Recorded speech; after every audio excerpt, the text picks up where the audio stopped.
able to make it today. Over to you, Ed.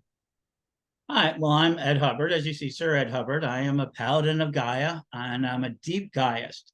And what does that mean? It's a form of animism, and except that all the God I'll ever know, and all of us will ever know in a lot of ways, is nature. And nature, I am a big believer in theogenesis, and now more likely called Gaia Genesis, that Mother Gaia is a single living organism, macroorganism, and that it functions in that way. And it has cycles of life and death cycles that we go through. Climate change right now is another one of those death cycles. And we've been seeing extinction events happening since probably 18,000 years ago is the latest one, where we wiped out a whole bunch of animals. And, we've always been controlling our environment. So this is an action that we can take that is about controlling the environment. And that is earthworms. Can earthworms save the world? Yes, they can. I am deeply in love with earthworms, especially redworms or Feodora. And the reason I do is that they have such a sublime function in our society. And I will tell you right now, after I explain this, they too are in danger. If we see much more temperature grading, we're going to see them lost in the southern parts of the United States and other parts of the world. They're sensitive. I mean, the reason is that almost all earthworms that are redworms live in the top 6 inches of soil. You have night crawlers, like Canadian night crawlers, European night crawlers. You have a different type of worm that digs deeper in the ground, but compost worms live in the top 6 inches, where the dirt and the food and the waste materials, most famously cow piles and horse piles, and I know we're adult audience, I can say shit, but I'm so used to teaching this to kids, I always kind of keep there, are really good. And these are the things that they eat, and they have some miraculous abilities. Once they're put into domestication, for a better word, or even in nature, they eat their body weight, half to full body weight every day. So a pound of worms will eat a pound of material every day if you're given the opportunity, the right temperature, and the right situation. And then it poops it out. So a worm is like a magic cow, especially from an industry point of view. I was an industrial worm farmer, and I'll talk a little bit for a second about that. And what I mean is large scale. But a worm, if you're a worm farmer, you get paid to feed your worms, usually in compost feeds. From like we were getting them from restaurants. We were getting them from stores that would give us material to compost. And because they had to remove them from the trash flow, and we saved them money, remember, we saved them value, they gave it to us and paid us for it. They paid us about 20 cents a pound versus paying the waste haulers 35 cents a pound. So there was that. Then they eat it, and then they poop everything out. And everybody wants the worm stuff. Everybody wants what they call black gold, worm shit. And it's because it is a very particular high nutrient value that has calcium carbonate. You ever touch it, it'll break apart into little pieces. That's because every little piece is covered in calcium carbonate. So when you add it, you're adding calcium, 67 different minerals and all of that. That's why it's very, very valuable. You can get as much as $1 a pound on a wholesale market. Then they double their population every 90 days. So therefore, you have another cow, or you have another worm right where you had a worm before, and you can sell those and maintain your system, or double your amount of compost you're making. And this becomes an exponential game. So in the nature, because so many of them get eaten, because everything loves a good worm to eat. Okay, there isn't a creature out there, including your house cat, that won't eat a worm if given half a. Your dogs will eat them. I mean, everything eats a worm. So that to counter this, Gaia made them so that they were completely prolific. Within 3 weeks of their birth, they're laying eggs, and they lay eggs every day, just like chickens. And they do so. And they will then eat this material and do it. Now, does this sound like, and they don't like a lot of life, but does this sound like a miserable existence? This is where my Gaiaism come in. Their entire outer body are taste buds. They live in a chemically driven world. So everything they see is based on chemistry and feel and electrical impulses. And their entire body is like a giant tongue, and they get to taste things. I think in a lot of ways, and I have seen that they have real preferences for things. They love mashed potatoes. They love certain types of yogurts. They don't like beer grains. I mean, they actually have preferences. They show up, and they have this sublime art of tasting things. Like to do so. And that's how they find food. But they will only go where there's enough food, high food. So I had to keep layering it. And unfortunately, food and organic materials has one side effect, which led to me to be an industrial fighter. So if you put enough food together in a big enough pile, it'll start to compost thermodynamically, meaning it will begin to heat up. One of the biggest problems of compost areas is compost fires. And what does that mean? Fires caused by food heating up so hot that it ignites. Yes, compost piles will absolutely catch fire under the right circumstances. And so we built worm farms in the winter. What made me an industrial worm farmer, because I was doing worm farming in the summer, but it said, I won't sign a contract with you unless you can take it year round. And when I got into it in 2013, I took this thermodynamic composting and put it into my worm farms and then tapered them over to generate heat. And I was able to keep worm farms in the city of Chicago in the middle of its winters, its deepest cold, alive, functioning, and continuing. So as long as they have the right temperature, there's no hibernation. That is not an idea, but they will in the winter dig down and will have ectothermic hibernation, which means if it's too cold for them, they will all join together in a big ball and try to keep themselves warm. So that's how they normally set. And if they die out, the eggs in the soil can be as low as 130. So if you have worm farm and all the worms die out, if they were laying eggs, those eggs can go down to a negative 130 degrees Fahrenheit without freezing and returning. That's a very important fact. So you can winter over. And so I did. And I kind of created this system. And didn't apply for a process patent, so I kept it a trademark because process patents are terrible things in the industrial industry of the garbage industry because everybody can see what you're doing. But then I grew worms and I was able to deliver worms to farmers, ice fishermen. I could charge a supreme price. So let me give you the last thing about worms from a sort of weirdly strange point of view. Why did I go into worms? Did you know worms are the highest priced livestock in the world? I can get between 29, 18, 29, and during the winter, up to $37 a pound for living worms delivered. Absolutely, all day. Look it up on Amazon. This is all day, every day, because they're an endangered species throughout nature, and people are now using it to do more and more composting. And what is the effect of that composting? Their poop actually replaces carbon in the soil, and it digs carbon deeper. An inch of soil will absorb, I think what is 1 cubic yard of soil will every month absorb 1 cubic yard of carbon dioxide. A worm-infested one will do 10 times that. It'll return it to the soil, to the poop. And then you, of course, put it out into gardens and everything else. It can be used for long-term composting.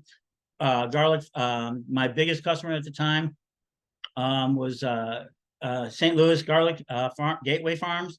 And they needed tons of this stuff because it was so high quality that would permeate the soil for both tomatoes and garlic, which are heavy feeders.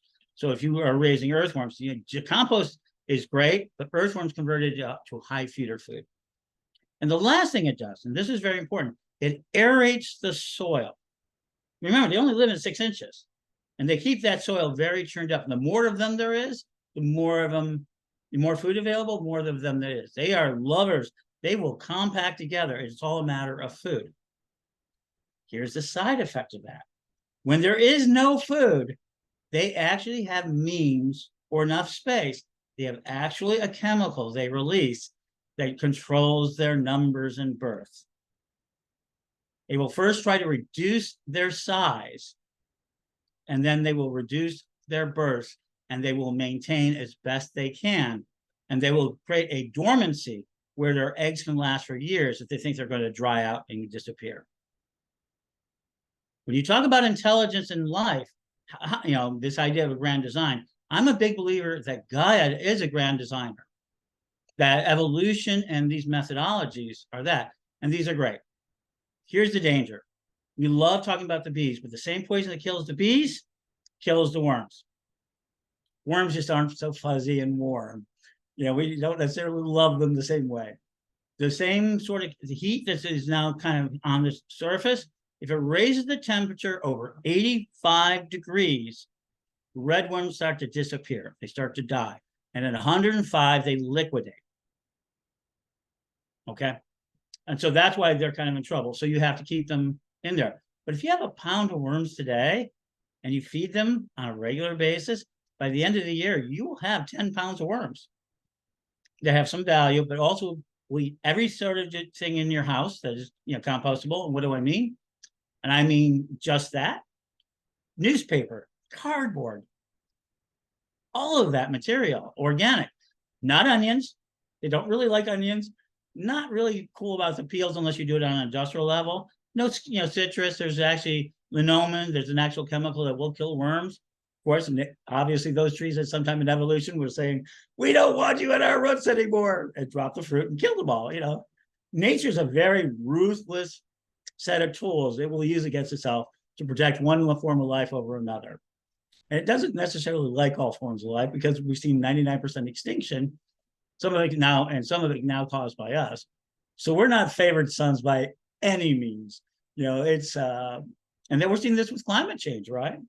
But earthworms can do so. So if you're going to go into an earth home, a biohome, cells, space, Mars, earthworms are absolutely necessary to turn waste material into soil. And earthworms, if you put a layer of earthworms, approximately 5,000 pounds over a square mile, and let's lay that whole pile with horse manure, cured horse manure, so it doesn't heat up so much, right? It will not only do that, it will provide enough soil every year to replace 2 inches of topsoil-like material. For every inch it has, and it's kept fed, it'll make 2 inches. Something that takes nature almost 40, 80, 100 years, depending where it's at. So it can rapidly build topsoil. So an earthworm farmer really isn't an earthworm farmer. At the end of the day, I was a topsoil farmer. And that's why they can save the earth. If people start to do that, single action of just having an earthworm bin, and we had industrial earthworm farmers, we can not only reduce the CO2, not enough, not by any chance. I'm not telling you this is like a one and all situation, but an integrated system of eco management and closed circular systems, an earthworm farm is an amazing tool to have. And that's my 15-minute talk. I'm more than happy to add stuff. I could talk all day, but and we'll leave it there for a moment for any questions or anything. Thank you so much, Ed. I have one right off the bat, if that's okay.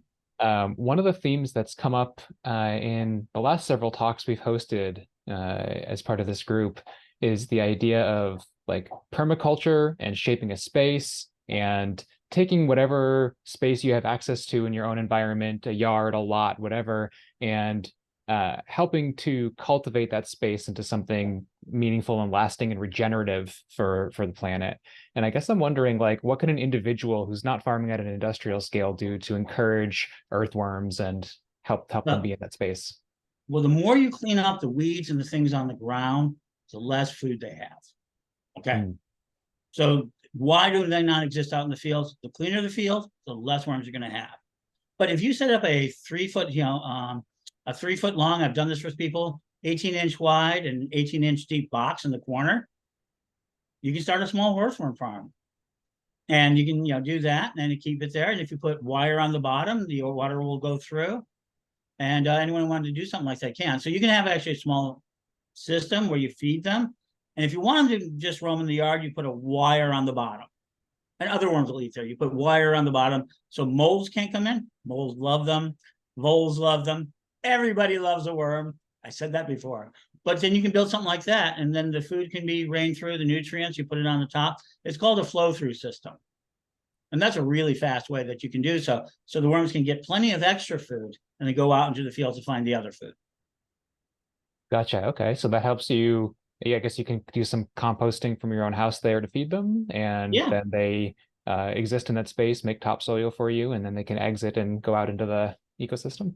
All the weeds and other things can be fed to them too. I mean, everything can be fed to them. Practically, it's organic, except for a small handful. Even meat. When we were doing industrial, I will say, you here never put in meat.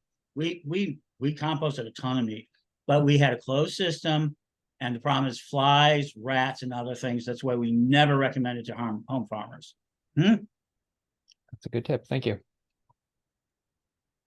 I am curious, and I know we're talking about, I know there's lots of different kinds of worms, and we're talking specifically about earthworms. Are there varieties, or is it all the same? No, there are 6 different breeds, depending where you're at in the country. The single most common one I talked about is the red worm, or Fidotus. And that's a small worm, gets up to maybe 3, 4, 5 inches, breeds faster, 21 days. And and it can somewhat tolerant of heat. Like I said, 85, 90 is the top end, 105 is liquidation, and can survive cold really well. There is also Africanus, which is the African worm. And lots of people in the South love them. They're a great substitute. Canadian night crawlers are not sustainable. They have to come out of the wild or really cultivated fields. They do not grow well as a composting worm. So when you see Canadian night crawlers, it's a really unsustainable worm. That's why the prices keep going up. But the African, which has been often used as a substitute, has a distinct value. It cannot handle temperatures under 30 degrees, but it can handle the higher heat, 115, 120. So that's a southern worm. European night crawler has some of this as an issue. It's okay with the cold, but it doesn't like the heat either. It collapses. There is a blue worm out in the deserts. It does composting. It's slower composting. It doesn't eat quite as much, but given the opportunity and the water, it will go crazy. But it's a more slow worm.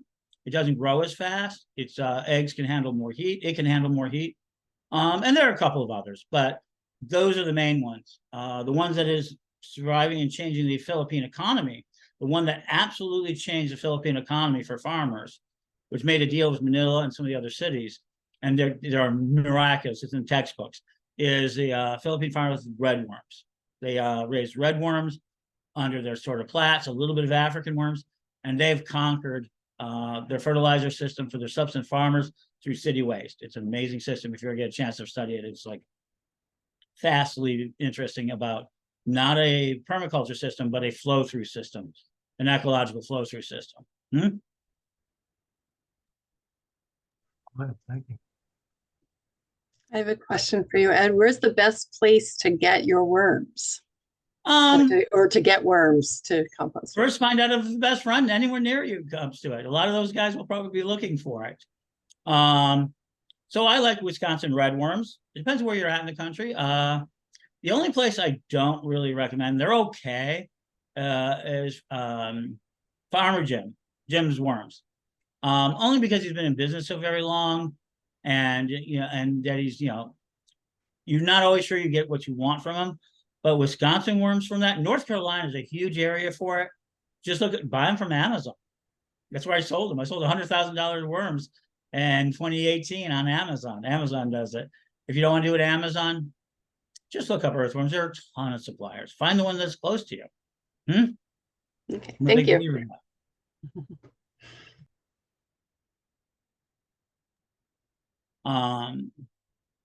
If there's no other questions, I had one for you, Ed. Sure.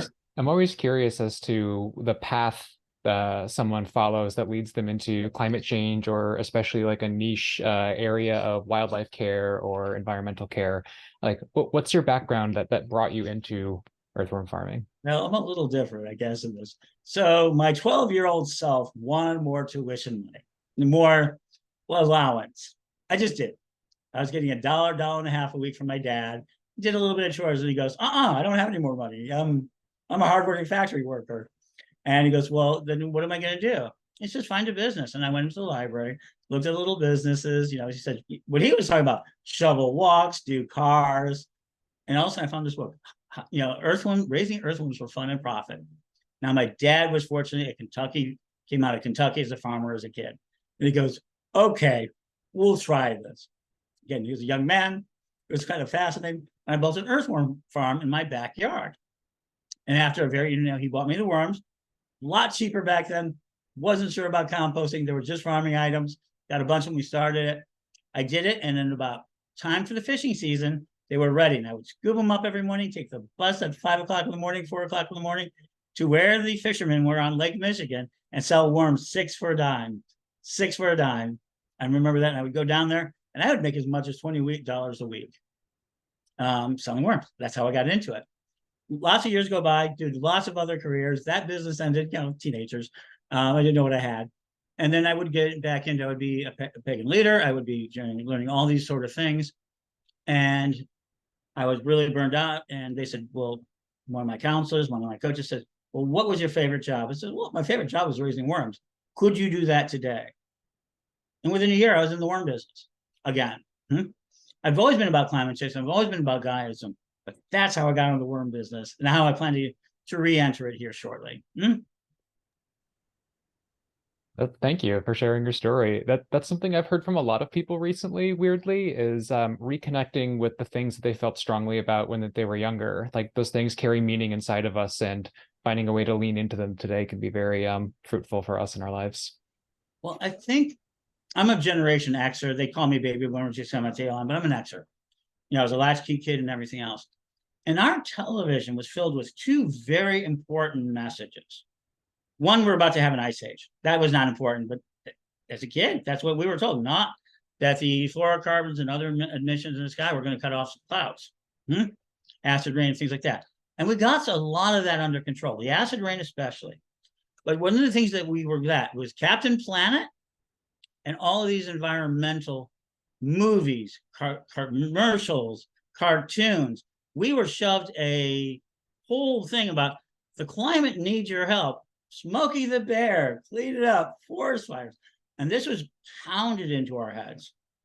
I mean, just absolutely pounded by the media. We needed population control, lowering the population. Guess what? The population is beginning to lower. All the things that we were told that we needed, guess what? The Xers really ensured that some of those things came to pass. How can we reconnect? Because the message we were given as a kid was the same message we need today. And we've gone through all this life where it's not been that important. You try to make a living. We've had to do all these sort of things that have been really tough. But now as we start to move into this, I think those messages are resonating. It resonated with my children and that. But that was the message. We got a lot of it. We saved the ozone layer. We did. We know we did. We watched it happen. We stopped acid rain for the biggest part. But we were taught really hard that we needed to care. And guess what? Now that money says we shouldn't care, we still do. And that's really important.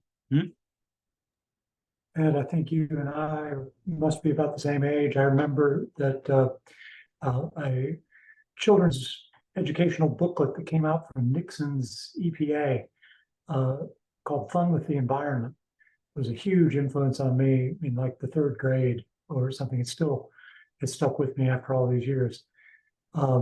So it's fascinating to me to hear you talk about those messages from childhood. But I was a little curious. Also, you've mentioned Gaia theory a number of times, and I'm curious to know where you learned about Gaia. So, probably from a man named Oberon Zell. When I was 10 years old, I was taken to a lecture. I was one of those stupid, nerdy kids, not Sheldon. I wish I was more Sheldon-like, but I wasn't quite there. But bad enough that my aunt, who was going into college for her master's degree, took me a lesson on dinosaurs. And the first time I heard it was by a man by the name of Tim Zell. You would know, some people might know him as Oberon Zell. He's now one of the great wizards. And he wrote this idea and would become Lovecraft and everything else, but he introduced it to me at 10. Well, he was the first person ever to actually say dinosaurs have skin. Dinosaurs had feathers, more importantly, feathers. And so that was very important. And he was the first person to say it. Now we know that's now a real situation, but he did it. But one of the things he ran into was theogenesis, or the idea that life from the first cell has been growing, but it's still that single organism. And at the end of the day, it's still the single organism. Now we've had Lovecraft come out of it, or Lovelorn, I'm sorry, Lovelock, that's one, and others. And they based it on his early writings. So that's where I got first introduced, and I've been there ever since. I was still a Christian at the time, and when they couldn't answer my question, I found Teilhard de Chardin, and the rest is a mess after that. I mean, I became a very bad Christian and a very good witch, a very good pagan, and most importantly, then finally a Gaius. Real quick question, I'm sorry. What was that term that you used about like the spontaneous heating up? There was a term for that, the thermal composting. thermal composting. Thank you. Yeah. And it's actually a really big way. The big fields that you see of composting, the first thing they do is burn that material from the inside out. Before they do anything else, that's what they're doing. That's how you speed up the process. I mean, so when you see the big, huge mounds of trash, that's exactly what they're doing.